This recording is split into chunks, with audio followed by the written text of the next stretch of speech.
Gandang araw po sa inyong lahat.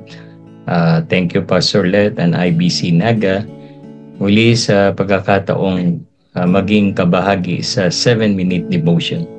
Bago po tayo magpatuloy, tayo muna ay manalangin.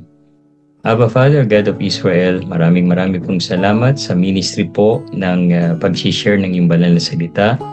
Salamat po sa aming mga faithful viewers, sa mga pastor, missionaries na nagiging part sa ganitong uri ng ministry. I-bless niyo po ang iyong salita ngayong umagang ito at naniniwala kami na ang iyong salita ay hindi babalik ng walang kabuluhan. Pagpalain niyo po ang iyong tagapagsalita, kayo po manguna sa amin. Ito po ang aming dalangin sa pangalan ni Jesus, ang aming Mesaya ng Israel. Amen at Amen. Buksan niyo po ang inyong mga Bible sa Jeremiah chapter 1 verse 4. Then the word of the Lord came unto me, saying, Before I formed thee in the belly, I knew thee, and before thou camest forth out of the womb, I sanctified thee, and I ordained thee a prophet. And I ordained thee a prophet unto the nations. Ngayong umaga pong ito ay titignan po natin at pag-aaralan, Finding Your Place in Life and Ministry. Naniniwala po ako tulad ng sinabi ng Bible na nasa sinapupunan pa lamang tayo ng ating mga magulang, ng ating mga nanay o ina, ng tahanan, ay alam na po ng Diyos kung ano po ang plano ng Panginoon sa atin. At simula po tayong nakakilala sa Kanya bilang Panginoon at sariling tagapagligtas, meron pong gustong ipagawa ang Diyos sa bawat isa sa atin. Kaya nga po ang ating paksa ngayon, although ito po'y malawak ng pag-aaral, I only have 7 minutes to share this, Finding a Place in life and Ministry. Alam niyo po, meron pong meaning po yung word na place. Una, personality discovery. Letter P. Lahat po tayo ay may kanya-kanyang personality. Mga personality na hindi maganda at personality na maganda. Na itong personality na ito ay pwedeng gamitin ng Panginoon para sa ikakalwalhati niya. For example, meron kang personality na malakas ang loob. So, pwede mong magamit yan sa ministry. Diba? At may personality ka na ikaw ay maawain. May personality ka na ikaw ay matulingin. At meron din naman tayong mga personality na hindi rin maganda. Tulad halimbawa, tayo ay makasarili o kaya ay madamot.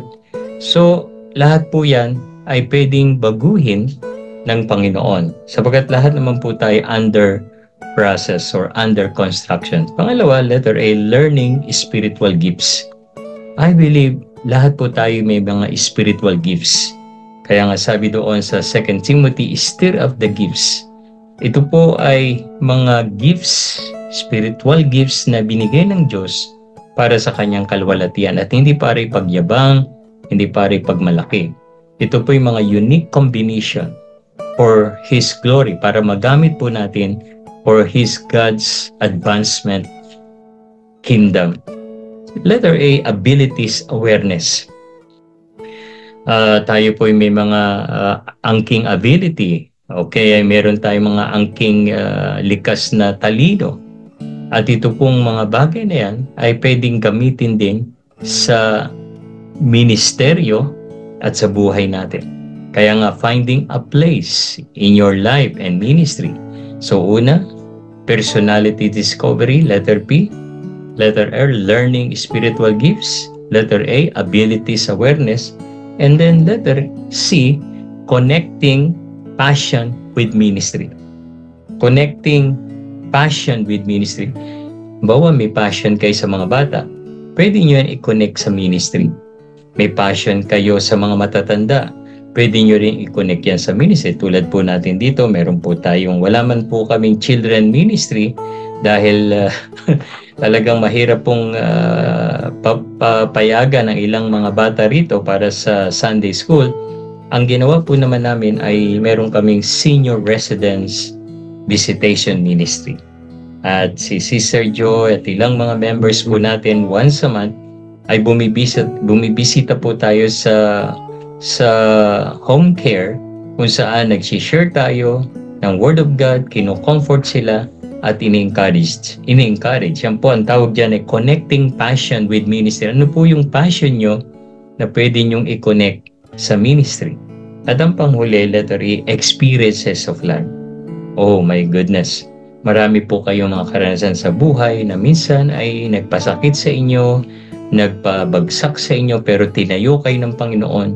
Lahat po yan, personality discovery, learning spiritual gifts, abilities awareness, connecting passion with ministry, experiences of life, lahat po yan ay unique combination para po tayo ay maggamit ng Panginoon. Tandaan niyo po, huwag niyo pong hayaan na abahin ang inyong sarili. Marahil slow ang inyong development, pero ito po ay sure naman sa mata ng Panginoon. Hindi porket wala po kayo sa limelight, hindi na kayo na magagamit ng Panginoon. Hindi porket wala kayo sa choir members, o kaya hindi kayo member ng choir, o di kaya kayo hindi lagi na sa harap ng pulpit, pero kayo'y lagi nandyan lang. Just your presence. Yung presensya mo lang ay blessing na po yan. Kaya po, finding your place, in life and ministry. Kaya po, alamin po natin, tandaan nyo po, merong best po ang Diyos para sa atin.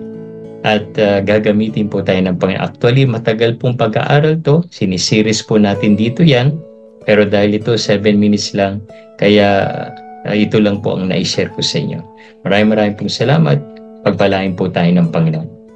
God bless us all. Thank you po.